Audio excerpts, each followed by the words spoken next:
The River Mekong, hydroelectric power and its ecological impact upon the region. Located in Southeast Asia, the Mekong is among the planet's greatest rivers, running from the Himalayas to the South China Sea. Discharging 475 kilometers cubed of water annually, it runs through the China, Myanmar, Lao People's Democratic Republic, Cambodia and Thailand before breaking into a delta in southern Vietnam. 70 million people live along its banks, relying on it for their food, water, sanitation and livelihood. Experiencing a tropical monsoon climate, floods are a frequent and annual occurrence in the wet season, with the population highly dependent on these reliable changes. The Mekong and its banks are a critical part of the second most biodiverse terrestrial ecosystem on the planet, second only to the Amazon. With over 430 species of mammal, 1,200 species of bird, 800 species of reptile and amphibian, at least 850 fish species, and countless invertebrates and plants, including multiple endangered species such as the Irrawaddy dolphin and the Bengal tiger. Most of the population are rice farmers, but many rely on the river and its banks for food and income, particularly through fishing. Fish are among the most valuable resource provided by the river, with the population dependent on them for the majority of their protein. Unfortunately, the Mekong faces a number of ecological threats. Urbanisation is increasing rapidly, destroying valuable habitats and resources. Deforestation is also an issue, with large areas of forest being cleared for the cultivation of palm oil and other crops in large plantations. Mangroves make up a substantial part of the coastline and delta, and are frequently cleared to make way for more profitable rice farms and aquaculture. Fish and shrimp farming for export to other countries is becoming increasingly common, resulting in the large quantities of organic waste and chemicals being flushed into the river, usually resulting in destructive eutrophication. Increasing industrial-scale fishing and a growing population has also led to severe depletion and unsustainable over-exploitation of fish stocks, causing many to seek other sources of money or exploiting protected areas. Perhaps the greatest threat, however, is the construction of 364 hydroelectric dams throughout the Mekong Basin.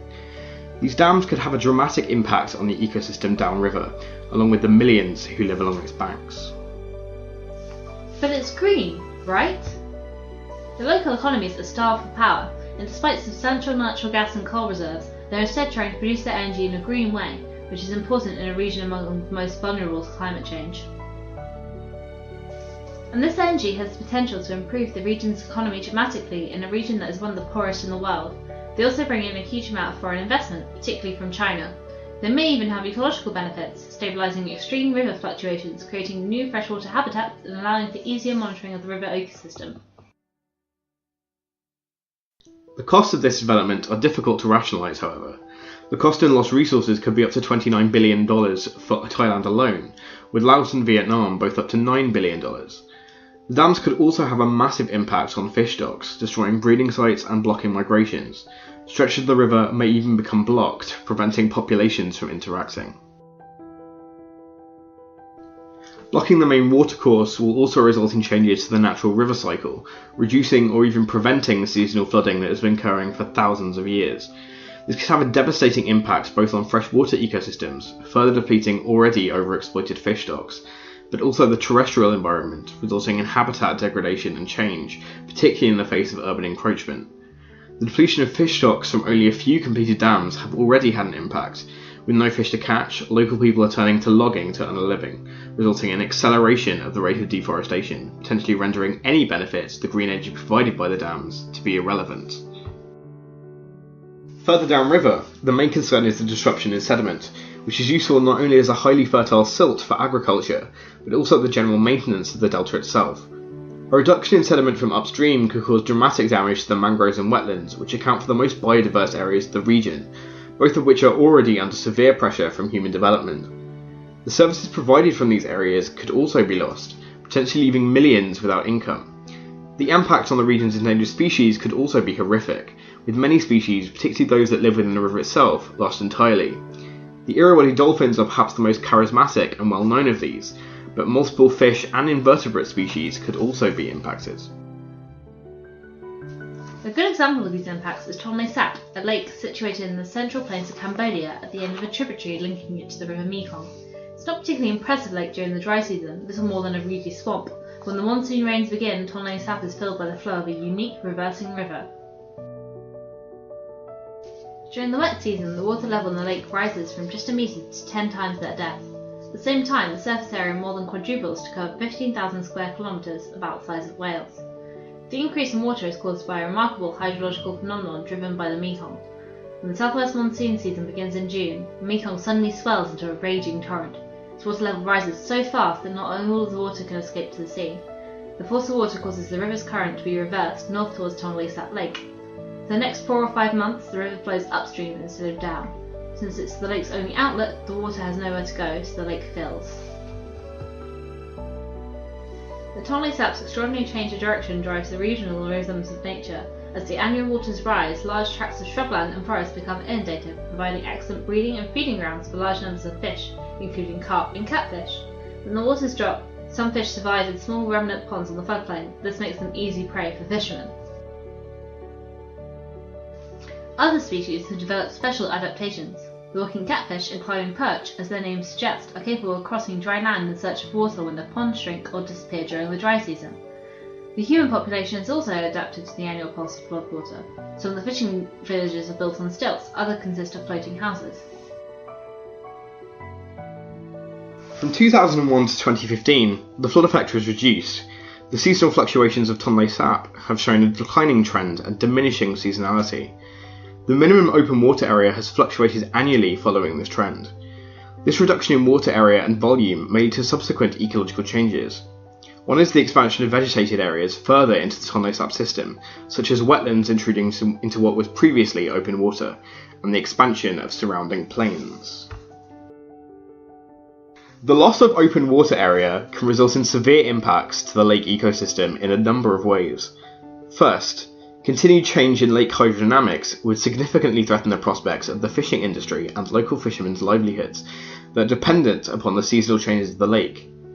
For example, the bluefish population of Tonle Sap has been reduced by almost 80% since dam construction began. Secondly, removal of seasonality in Tonle Sap would threaten the surrounding wetlands.